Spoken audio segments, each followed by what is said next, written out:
Hello, everyone. Okay, so first we're going to go over the follow-up questions from Monday. Correct them. Make sure you're showing corrections, either showing a star if you got it right or using a different color pen if you got it wrong and showing your corrections, okay? I'm going to highlight a couple things that I'm going to point out to you. So these are my answers. So you're checking. If you need to pause me so that you can check for a longer time, feel free to do that, okay? So please make sure that these are the important things that you should actually have written down the formula. This is bad practice. A of n equals A1 plus n minus 1 times D. Okay, make sure you plugged in 1 for your A1 and 10 for your D, and that when you distributed it in, you got 10n minus 10, and then combining like terms, this is what I want to see on your papers. A of n equals 10n minus 9, okay? And then you use that formula to find the ninth term. So I should see A of 9 equals 10 times 9, okay? I should see that step, and then the ninth term is 81 for that one.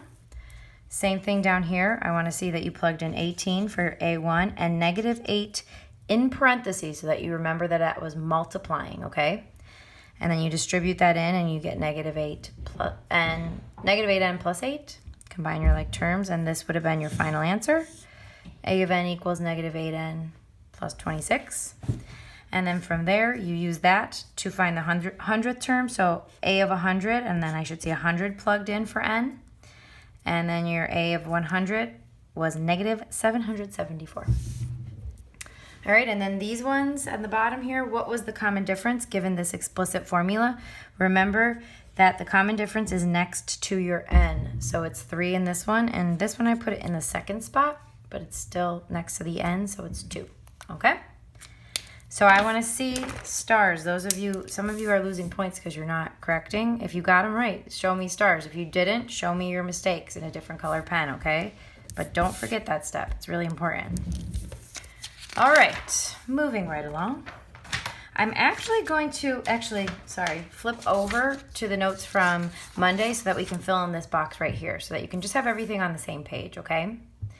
All right, today my two colors are going to be, I'll use yellow and blue since I didn't use those ones, really. All right, so today we're going to focus on the geometric explicit formula, but I'm just going to review this part with you, okay? Geometrics sequences you multiply to get from one number to the next. They're considered exponential functions, which you're going to see especially today. You need your first number in the sequence, your A1 again, and you need your common ratio when you write a geometric sequence. Okay, and these are the two things that you need when you write an explicit formula as well. And the explicit formula goes like this. A of n equals your A1 times your R raised to the n minus 1. Okay, now I want to make an important distinction that I don't think I made on Monday's video, and that's this whole n minus 1 that you see here and here, okay? And I just want to point out that it's different from your recursive formulas, a sub n minus 1, okay?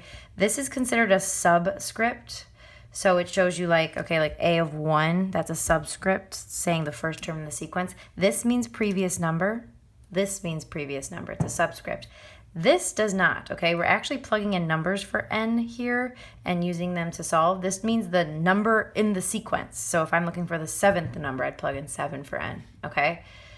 This means previous number because of the a in front of it. So this doesn't have the a. So just pay attention to that, okay? Just want to point that out. All right, so again, for the explicit formula, you just need your first number in the sequence and your common ratio, okay? So you're just looking for those two things again. Hopefully I didn't totally cross that out. All right, so you can have this chart handy if you want to reference this again, but you don't necessarily need it. All right, the notes are going to be on a separate sheet of paper, so we're going to label these, let's see, Wednesday, 5:20 notes, and these are going to be your explicit formula,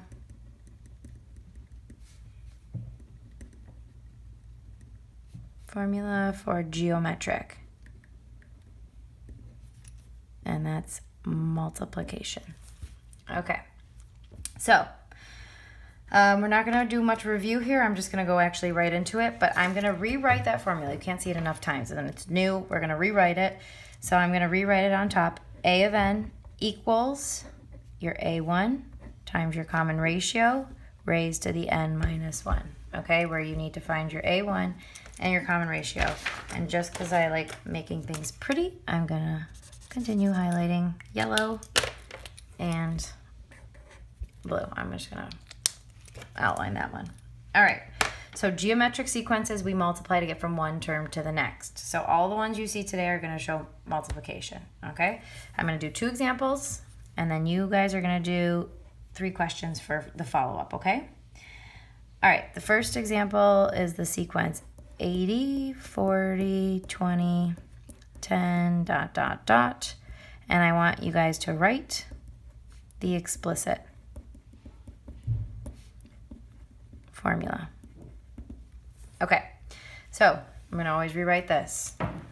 A of n equals your A1 times your R to the n minus 1. I need my first term and I need my common ratio. Okay, the first term in the sequence is 80. Sitting right there. So 80, and then my common ratio is what I multiply by to get from one number to the next. Now these numbers are going down, so the trick that you should know by now is that you can take one of the numbers, 40, and divide it by the one right in front of it, 80. So 40 divided by 80, enter. It's 0.5 if I want it as a fraction, which I do. I'm going to hit math, enter, enter. So 1/2. So I'm multiplying by 1/2 each time. So my common ratio is 1/2. Okay? And all you do for this one is plug it in. So A of n equals, my first term is 80. My common ratio is 1/2 raised to the n minus 1. It's as easy as it gets right there. Okay, and let's make sure we highlight everything. So your A1 was 80. There it is right there. And your common ratio was 1/2. And there it is right there. Okay, we don't multiply these numbers because 1/2 is being raised to an exponent, and you take care of exponents before you can multiply. And since I can't actually do anything with the n minus 1 exponent, you leave it where it is, okay? All right, so now I want to point out a couple things here. In an explicit formula for geometric sequences, you're always going to see your first term sitting there first and your common ratio sitting raised to the n minus 1, okay? So that if they ever ask you, okay, what's the first term in the sequence, you could see it right here in the first spot. If they ever ask you for the common ratio, you would know that's the term being raised to the n minus 1. Okay, this should look similar to your exponential function, okay? Exponential functions, we remember were y equals a times b to the x.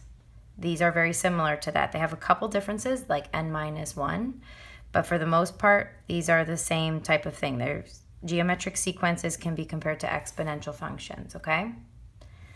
All right, and we use explicit formulas like you learned on Monday. We use explicit formulas to find any number in the sequence, okay? So if I wanted to find a bigger number, like the 5th number, well, that's not that big, like the 100th number, you would use an explicit formula for sure.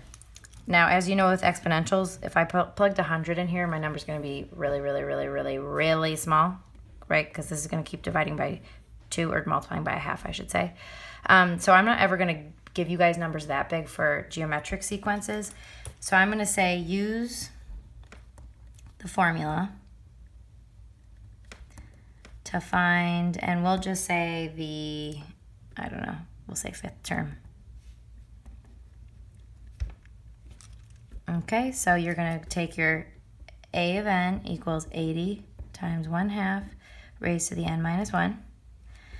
A of 5, I'm finding the 5th term now, equals 80 times 1/2 to the 5 minus 1. Okay, you plug it in here.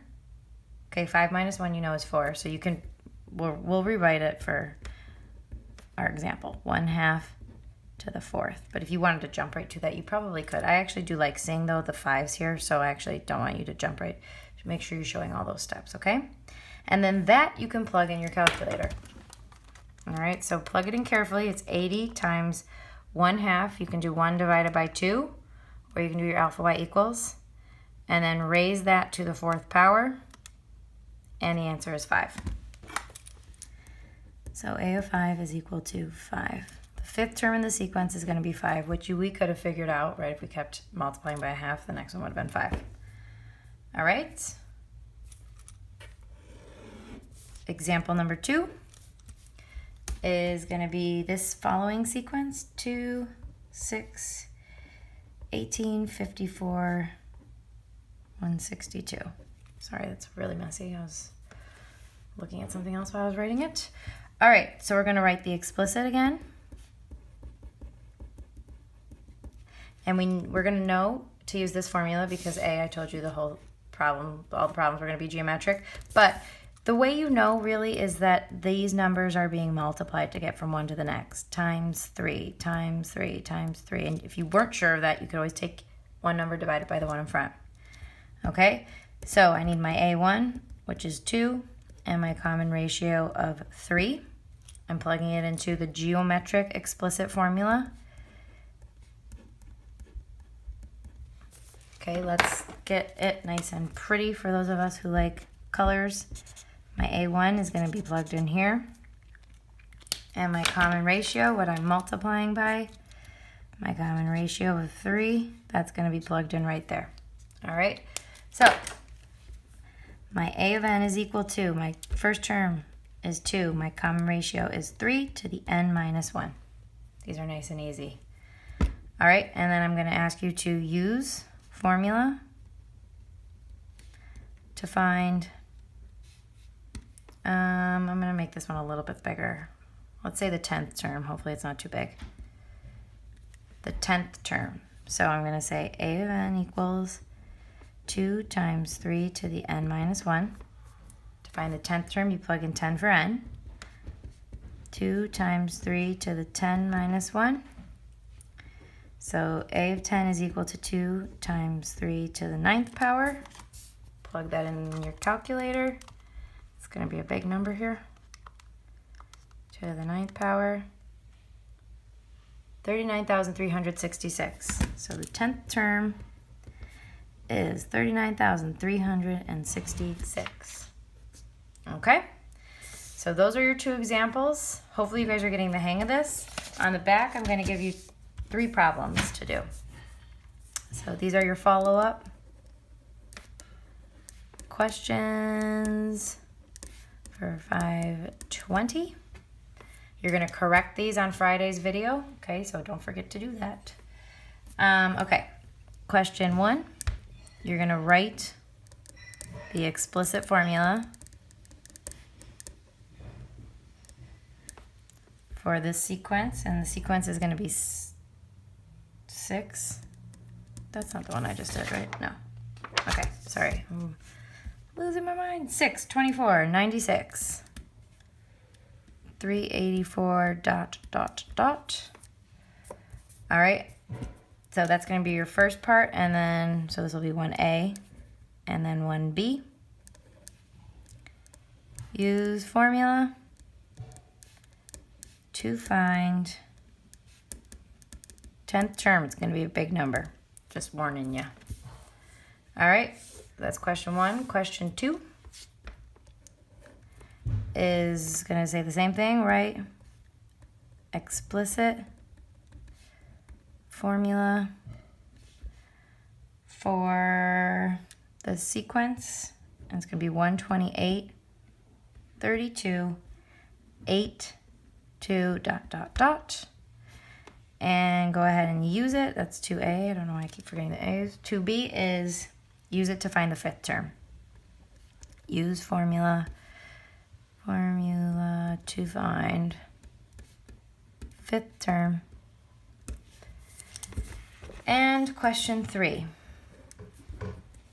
This one's going to be a little different, but you guys can do this. I know you can. What is